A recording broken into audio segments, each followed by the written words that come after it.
Welcome to Faith on Film. I'm Isaac Hernandez. And I'm Holly McClure. And we are here to keep you informed on what is happening in the world of faith and family entertainment. Holly, how you doing? Doing great and excited about our guest today. Yes. Did you know that our guest today is known for having the lead role in what went on to become the most watched TV show in the world? Do you know what that is? Well, I watched it, so I'm pretty sure I know what others watch. Hercules, yeah. Ding, ding, ding, ding, ding, ding. No, You got that correct. And of course, following that, we've seen him in other things, right? Well, yeah, of course. I mean, he's gone on to do like over 90 movies and TV shows, including, of course, the very popular God's Not Dead. Right. And of course, right now he's here because he not only acted, but directed the latest version of Left Behind, which of course is based on the Jerry Jenkins books, Rise of the Antichrist. The movie, of course, comes out January 26th. And I want to make sure and I give it this year because if somebody watches it after the rapture, they can still watch. They won't watch it on the theaters, but they can still watch it. They can still watch it online somewhere and know what happened to them and why they're still here. That's a great idea. Yeah, so January 26, 2023. We're still here right now. But listen, before we bring him on, what do you say we take a look at the trailer real quick, and then we'll come back and talk to him. All righty? If someone had told me that millions of people were just going to disappear, I, like you, would have said they were crazy. Was it the rapture? Yes. Yes, it was. Are you sure? I mean, are you really sure? I saw it happen. Those weren't vanishings. It wasn't the rapture. The rapture was debunked on the first day. The second wave of vanishings has thrown the financial markets back into chaos. Trust me. You want to make sure you're on the right team. You're already teaching them the art of fake news? I just wish I could see you one more time. Why are you still here? Because I asked God to leave me behind. We don't need to look for magic. They're not a bunch of religious wackos. Wackos like my mom. Fortunately, we have a solution. We can implement Eat and Pay worldwide in a matter of weeks. Welcome to the future. I got to look inside the Eat and Pay platform, and it's a whole lot more than a glorified bank card. So you're just admitting to being crazy? Yes, I'm quite comfortable with that. When it is all over, half the world will be dead. This is the biggest news story since the vanishings. You listen to me. You drag this line of nonsense into the public eye. We're both finished. Now I'm more like an actor. The Antichrist will declare himself as God. Seemed like a stretch even for them. How do we know who we can trust? Trust God. The world is suffering. We are on the brink of mass insanity. What happens to the rest of us? Doesn't it seem strange that it's still so easy to dismiss it, even though we saw it with our own eyes?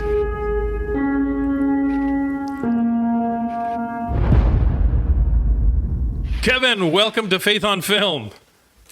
Dun, dun, dun. Yes. Good to be here, guys. Good to be here. Yeah, hey, did you know, by the way, that you also have the distinction of being the only guest that's been on Faith on Film 3 times now? All right. I'm very honored. Yes, because I keep putting out good movies with good messages, and I appreciate you guys supporting that. That's exactly That's what right. it is. That's right. And this is a good movie with a good message, right? I mean, speaking of the message, we've heard of other Left Behind books before, but boy, Isaac, you were saying it was interesting because there's something unique about this one that Kevin's going to talk about. I certainly hope he does. Yes, of course, there's been 3 movies in the past that were done back in, I think it was 2000, the year 2000, and then they did a 4th one, which was, I think, a remake of the first one back in like 2014, and this now is a sequel to that one that was done in 2014. Is that right, Kevin? Yep, that's it. I took over the role that Nicolas Cage was in. I played the Rayford Steele role, the pilot for the movie. Mm-hmm. And it's 6 months now. It's 6 months after the rapture. It's 6 months of people in the world trying to figure out what the heck happened.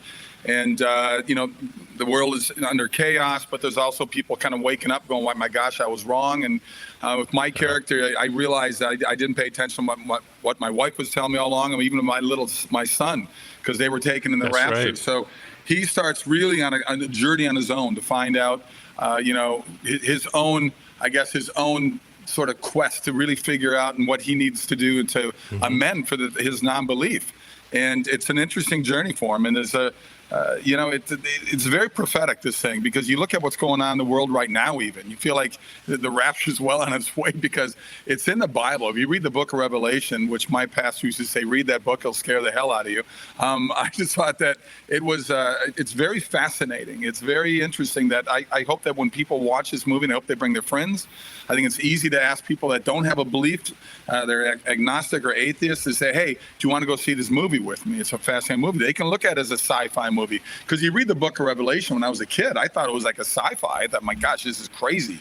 But it's pretty interesting. And this movie is, we made it very up to date. It's very modern with what we did with it, the changes in there. We even got a wonderful plug from Jerry Jenkins himself. I talked to Tim LaHaye years ago before he passed. And I wish he was still around, but Jerry loved this movie. He said by far it's the best of all of them that's ever been done. So it is darker. I think that's an interesting element of it, that it's not sort of what past movies of it look like. And Neil McDonald's fantastic in it. Bailey Chase, Corbin Burnson. My wife did a great job in it. In fact, there's a scene I have with her that turned out far better. Even when I read the scene, I thought, oh, this is going to be a good scene. It turned out much better than I thought it was going to turn out. It's a very emotional, very touching scene. My son is in it. They loved him so much. They actually wrote him more parts in it, the writers. Paul Lalonde and Jessica Parker up there in Cloud 10. And they're going to do a sequel to this one, and hopefully we're going to be I'll be directing that one as well later this year. Speaking of directing, and you mentioned your wife and your son, how hard was it to direct yourself and your family? Is it hard being a director of your own, family? Well, I've done it before. I did it in Left Behind, not Left Behind. I did it in Let There Be Light, which did very well in theaters. That was at about 4 years ago. Had a 4-month run in theaters. And my wife and I have actually worked together in a number of the movies before and since, and we actually met on the set of Hercules back in the day. So we actually just celebrated our 25th wedding anniversary, which is, I told her in Hollywood, if you married someone 10 years, that's like a golden anniversary in Hollywood years. So. It is. And if it's 25, it's considered a miracle. You're in that category. Gosh, it's a miracle.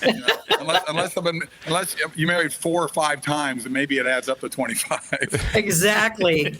Good for you guys. Good for you. Yeah. Now, Kevin, what ultimately drew you to want to do this movie when you read the script? I read the book years ago, and actually, it's kind of a weird full circle for me because I've known Dallas Jenkins for a long time, who's just doing amazing work with The Chosen right now. And back in 2010, he gave me a script, and he just wanted me to read it. We were friends back then. He said, hey, I got a script, and think your thoughts. I read it on an airplane. I was laughing. I was crying. It was a very wonderful script. And I said, who's playing Pastor Ben in this movie? He said, well, I got this guy and that guy. I said, no, I'm playing it. He says, man, I can't afford you. And I said, pay me scale. Pay me whatever this SAG union says is the lowest you can pay somebody to act in a movie, because I love this movie. And actually, you mentioned God's Not Dead. Well, What If is written by Chuck and Kerry, the same guys who did God's Not Dead. In my book, What If is a far better movie.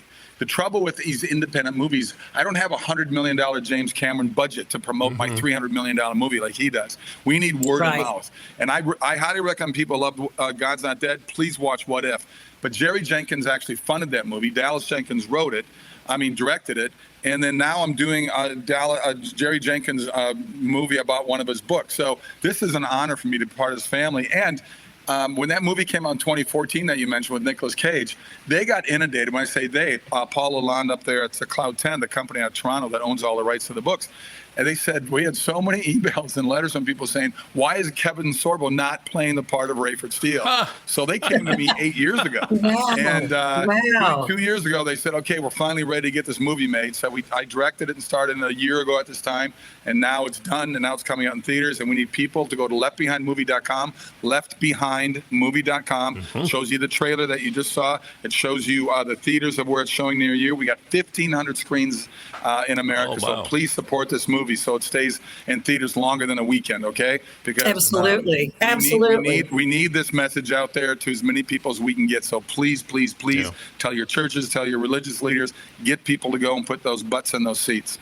Absolutely. Years ago, Kevin, I interviewed Kirk Cameron and was involved with promoting the first Left Behind, and seeing how that was done. Seeing this one, like you mentioned, touched on earlier before, it is more believable today than it was years ago for all that we've got technology-wise, for how the government, they're turning on Christians, for what's happening. This is, don't you believe, ripe for the times?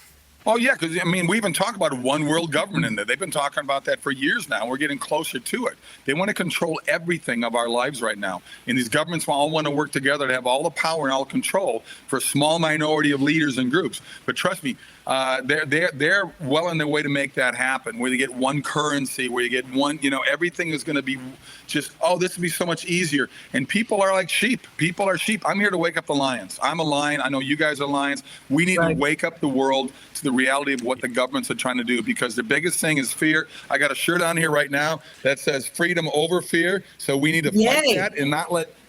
You saw what they did with COVID. They used fear as a weapon to control our lives, and we can't let that happen. Yeah. Well, one thing that I found very interesting here was in the movie, and it wasn't for a long scene, but they alluded to, or you guys alluded to, aliens, basically, from outer space. Sure. And I was thinking of how in the past year or so, there's been a lot of chatter about, suddenly about aliens and, aliens being spotted here, and the government has been keeping secrets, but now it's coming out, sort of already preparing us for what you guys talked about in the movie, that the people will say, the vanishings are just aliens that came and took the people. So I thought that was very interesting. Well, because we always try to look for explanations from one way or another. We don't want to really look at the truth of the situations. And the whole alien thing, I can see that happening. If people go, well, what happened? And then you got religious leaders that are still left behind. Because there's a lot of people. You look at the churches in America right now. There's a lot of woke pastors out there. I'm not surprised if pastors get left behind, because they're so afraid of working their congregation down to a manageable size. They just want to have anybody keep coming to church right now. I mean, why is it, do you think, the government said churches are not essential during COVID? The strip clubs are, and the liquor stores are essential, but not churches. And close down the parks. Don't go in the parks. Everything they told us about COVID was opposite of what it should have been doing. Number one, certainly we needed churches. We need that sort of that camaraderie together to surpass the fear that people are feeling. You needed to go out in parks and run around and stay healthy. Why did the government tell us not to? Why close down the gyms? It was insane what they did. I look at these things all as tests. I don't deny that COVID was a real thing and it was killing people, because it certainly was. But the vast majority of the people dying were what? There were people that were overweight, people that had pre-existing conditions, people that were older. It wasn't high school kids. It wasn't kids that are young. They got the strongest immune systems around. But look at what they did to us. And everything was because of fear. And to me, I look at this thing, it was a giant test to see how we would react. And the sheep and people showed up big time. And we need people to stop being it. And our government, remember, it's called We the People. It's not we the big government. Well, I love the fact that you and Neil McDonough and Corbin Burnson, and you named some others, you guys, started off in secular Hollywood doing secular things, especially, with Neil with Yellowstone. He plays the best villain ever. It was great. But now you guys are coming together and showing that you can be, actors in good films. It doesn't have to just be faith-based, but films with good messages. I love that we're seeing these stars in these movies. I mean, traditionally Christian films, we don't know who the lead actor or actress is, and they kind of work their way up. But I love it that a little bit of Hollywood's visited now the faith-based films and made them better. I think it's changing a little bit. I mean, I think within the people like what the Kendrick brothers are doing, what the Irwin brothers are doing. Rich Peluso and Sony Affirm, what they're doing. I mean, I think there's a lot of people that are trying to get better messages out there, because there's 80 million homes in America that want movies like the movies that I do. They want movies that they can take their families to. I get stopped all the time through airports, hotel lobbies, whatever it may be, and people stop me and say, hey, keep doing what you're doing. And it's not Hercules they're talking about. It's not Andromeda they're talking about the movies that I'm doing, like Let There Be Light, God's Not Dead, Soul Surfer, Abel's Field. They're talking about movies like that. And there's a market out there, and Hollywood is very slow to wake up to it because of the power of the negativity towards the Christian and conservatives in this country through the media. I mean, every movie you see in Hollywood that has a Christian or a conservative, they're always the buffoons, they're always the idiots, they're always the clowns. And that's the message they keep pushing and sending out with their agenda, to say don't follow these people because they're a bunch of bozos. But at the same time, they have movies that promote sexuality, they promote violence, hate, anger, divisiveness. I mean, every time there's any kind of a shooting somewhere, you get these A-list actors come in and say, we got to get rid of guns. And these are the same hypocrites, these same actors that just killed 100 people in their latest movie with guns. So, the mentality of the government and the big studios of Hollywood is do as I say, not as I do. That's what their mantra is. I'm just curious, have you ever gotten feedback from the government or any threats or any, because you speak out, you're pretty verbal and vocal speaking out. Yeah. Well, I'm sure they're watching a little bit. I mean, Facebook took me down for posting the truth. What they said were conspiracy theories. So I put on Facebook, I put on Twitter about 6 months ago because everything I said about whether it's COVID or whatever else has come true. So I say I need more conspiracy theories because all of mine keep coming true. So I hope people follow me on Twitter at least. Go to KSorbs, follow me on Twitter. Right. I say very funny things, very sarcastic things, but they're sarcastic truth at the same time. Yeah, I do follow you on Twitter, and I laugh every time I see one of your tweets. Absolutely. Aren't you worried, though? I mean, it's more than just Facebook taking you off. Aren't you worried that maybe it could get even, I don't know, a little bit more dangerous if the government really starts to crack down on people? Well, I think, like I said earlier, I think more and more people are starting to agree with what people like me were saying 2 years ago or 3 years ago or a decade ago. It's not just me out there with that kind of voice. Elon Musk, look what he's doing. I'm just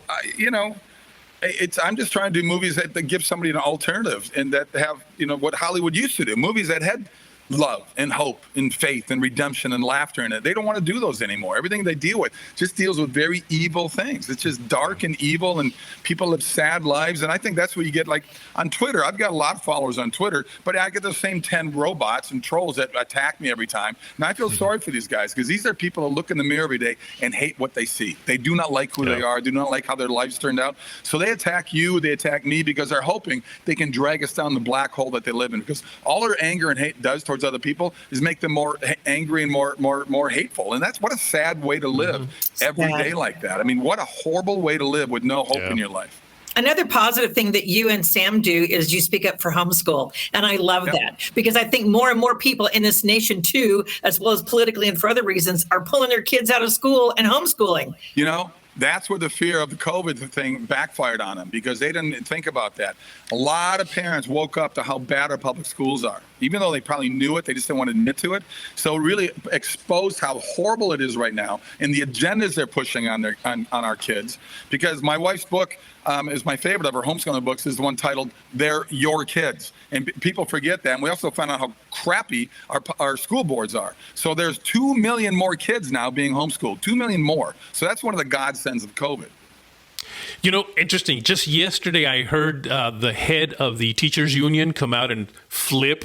And now she's saying that staying at home doesn't work. Now, remember, she's the one that was pushing for everybody to stay at home. Now she's flipped and said staying at home doesn't work. But what's happening is now the parents are saying, I don't think I want to send them back to school anymore. So it did backfire. Yeah, you guys are doing great with that. We need to take the public education out of government. It's never done any good with it. It's only gotten worse through the decades. I mean, when you were in school and I was in school, I don't remember any teachers telling me how to vote. Any teachers telling me not to believe in God. They taught the subjects that they were hired to teach. It has changed drastically over the last 25 years. Yeah, and we prayed and we said the pledge. I mean, we did things for America, pro-America. One nation under God, guys. One nation under God. And we've got to keep that. Well, gosh, applause. Go ahead. If they want to keep changing the country, go to the countries of their choice. If they want communism, socialism, go to North Korea, go to Venezuela, go to Cuba. Right. Nobody's taking boats from Key West to Cuba. Have you noticed that? Nobody's rushing the border to get into Mexico, and there's reasons for that.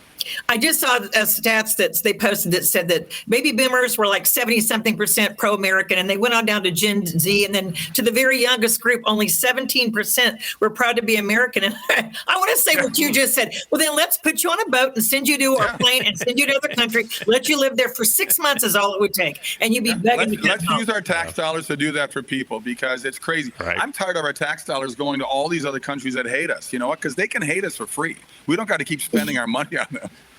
Good point. I love the point you're making. Oh, gosh, you just need your own show. You need your own Fox show so you can get out. I thought about it, but I don't know. I just keep making movies. And I hate to do this, but I got to run. Yes. I got another interview coming up soon.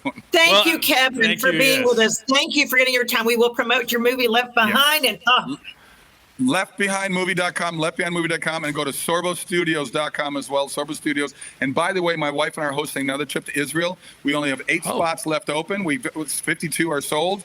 Go to sorboisraeltrip.com, sorboisraeltrip.com, and we leave May 17th through 28th. Walking in the footsteps of Jesus. You guys will love it. Thank you, Kevin, again. Thank you so much. Yes. God bless. God bless all you're doing. Well, Holly, that was a great interview there with Kevin. I look forward to seeing the movie, of course. And if anybody wants to know more about it, just go to the website that you see there on the bottom of your screen. What was it? leftbehindmovie.com, I believe it was. Yes. And then he also really urged and encouraged people to follow him on Twitter and other social media because he does love to give feedback and comments. Yeah. And I like Kevin. He really engages with the audience. He engages with the everyday man, the Christian people. He's not, an elitist Hollywood person. He's so friendly. I mean, I've met him several times and interviewed him for films, and he's just a great guy. And I'm proud of what he's doing and what others, like we said, Neil McDonough and Corbin Burnson and other greats are doing. John Schneider, in the faith-based films. I mean, they're really trying to take a stand and make better films. And so we have to encourage them to do that. True. Now, of course, there is movies that are coming out in Hollywood that are not faith-based movies, but are they okay for us to watch? And they're really not. No. First one, Puss in Boots, The Last Wish. Okay. Cats have 9 lives, so it's based on the 9 lives thing. And of course, it's Antonio Banderas and Salma Hayek. All right. It's got a 96% on the tomato meter and a 93% on audience. So I know it's high ratings, and you have to pay attention to that. So I'm probably not the best person to ask, but first of all, it's PG-13. Isn't Puss in Boots a kid's movie? Isn't it like for kids? So wouldn't it stand to reason that it'd be a PG or a G for Puss in Boots? But no, they want the teenagers to go see Puss in Boots. So I'm a little astounded by the rating and thrown off. I'm probably a diehard and a relic at this point. But I still take a stand that parents, you got to look at the rating. If it's PG-13 and you've got a 7-year-old, I'd pay attention to that, even if it's an animated film. I mean, clearly there's some crude language or some, crude bathroom humor. I was going to say, what are the ingredients in it? Yeah, and, the violence because he's fighting, and sword fighting and all that. And again, when I was in the theater, I looked around, I'm like, okay, who's here? And there was, of course, little kids that parents brought, but there were teenagers. And I was surprised, like several groups of like 12, 13, 14, 16 preteens and teens that came to watch us. And I'm thinking, why would they want to come see this movie? And then I think there's a loyalty to Antonio Banderas. And I think it's that if they watched it as a kid, they want to follow it all the way through. Maybe that's it, because I really don't understand the appeal. But anyway, not one of my favorites. What else? Well, okay, I'll tell you another one that's really not my favorite. So again, you guys may like the Puss in Boots. You might like that, okay? Because it was me. It's not my favorite animation. Kind of tired of the story. Okay, one more time. Let's go back. Let them fight. Blah blah. It's like a Hallmark movie. You can predict every scene. But the thing that I saw that I thought, okay, I really want to go see. I know the ending. The Whitney Houston. I Want to Dance with Somebody. Okay. This is rated PG-13. I had a little bubble burst because I did not realize that Whitney Houston had a gay relationship. And I did not realize that her first relationship sexual was with a woman, and that became her friend who followed her through the early part of her career and who got her on drugs and at the very beginning on some things. And then she stayed with her till she married Bobby. And of course, then when she married Bobby, it got even worse. And then they had a feud, and it was like all this drama. And the good thing is, if you love Whitney Houston songs, which I do, I took my daughter to a Whitney Houston concert when she was 7 years old, and she took flowers down to the stage, and Whitney came over and said, "Thank you, my dear," and picked up the flowers and said, "Thank you." And she was singing. So I personally had this great touch connection where I'm like, okay. And of course reviewed all her movies and, Bodyguard and everything else. So I thought, okay, I'll go see this movie. I know how it ends, but hopefully there's some good things in it. And when it was over and over, the drug use and then the sexual things and the heat that she got in the press, which clearly I was oblivious to that at the time, I guess, it was sad. And Isaac, I walked out of there and I got in my car, and I'm not kidding you, I started kind of crying. I'm like, why am I crying? I know the ending to this. And I think it was weeping for what could have been, weeping for how she loved the Lord, because it did touch on how she loved God, and it did touch on how she kept trying to go back to that. And the world kept pulling her back in, and evil kept pulling her back in, and the choices she made kept pulling her back in. And I think that's what made me teary-eyed and so sad, is that so many people are sucked into that life and thinking, oh, this is glamour. And, if the big Whitney Houston, we knew some of her story, but to find out the rest of that, I just thought it was a sad commentary on her life. And you don't walk out of there going, well, I feel better. Well, I'm happy. I'm glad I saw that movie. The only thing you like is hearing the songs, but it's overshadowed. Stanley Tucci is in it. You know, of course, he plays Clive Davis. At the very end, Clive Davis, I guess, had a homosexual relationship. So they're showing her walking in and he's with a guy in his living room, not sexually, but it was just like, you get so hammered with it in so many movies and so many things these days. I just was exhausted, and it left me feeling drained and sad. So would you say that they just focused too much on the negative part of it and not, because there must have been some positive things in her life? Well, they showed her getting #1 hits, and she had the most #1 of, the Beatles. They showed her climbing the charts. You know, you heard all the songs, I Want to Dance. You heard how she chose the songs. You heard her say, he said, I've got a little movie called, Bodyguard. And she's like, I don't want to do this movie. And she threw it on the ground. And then he goes, yeah, Kevin Costner stars in it. She picks it up and goes, okay. Kevin Costner, wanted her and chose her. And they don't show Kevin. They show a clip of him as if she's filming a scene in the other room. And he's on the screen like they're filming a scene, and then she's doing drugs in the other room. Wow. So it just overshadowed by that. So I would say don't go see that. You've already seen it on bios. You've already seen it on TV. Okay. You've already seen it in documentaries. All right. Well, I do want to talk about something real quickly here before we end the show that is sad, but at the same time, it's actually exciting. And that is the fact that we recently lost what I call a general of the faith, and that was, of course, Pastor Jack Hayford. I had the opportunity of working with him quite a bit, actually, several times when I was at TBN, whether he was a guest on Praise the Lord or actually he would host Praise the Lord from time to time. And I got to tell you, he was a wonderful man. So we certainly are going to miss him here, but it's great that he's joining so many other generals that have gone on really in the past 5 years or so. A lot of them are heading home. And you said it's exciting. I looked more of as like a happy homecoming for him. He gets to go home and be with the Lord. I interviewed him back when I was on KKLA in the 90s, and then did some other shows. I had him on to interview, and then met him, of course, went to his church. You're right, Isaac. He was such a sweet, kind man. Such a gentle spirit when you talked to him. And he looked right at you when you spoke to him. He would look at you. And it's sad for us because, like you said, all the generals are leaving. Who's left to lead us, Isaac? I'm not sure there's anybody that is going to step up to the plate, which, we just interviewed Kevin about the movie Left Behind. I think maybe we need to have that rapture happen pretty soon, because I don't know that there's anybody left.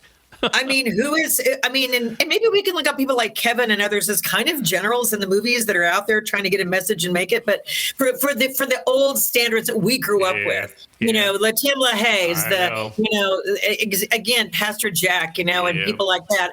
I don't know. It's you know what it is? It's also that era lost. We've lost an era, and an era you and I grew up in.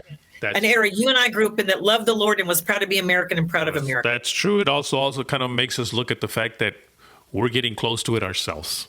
Yes, we are. I don't even want to go there.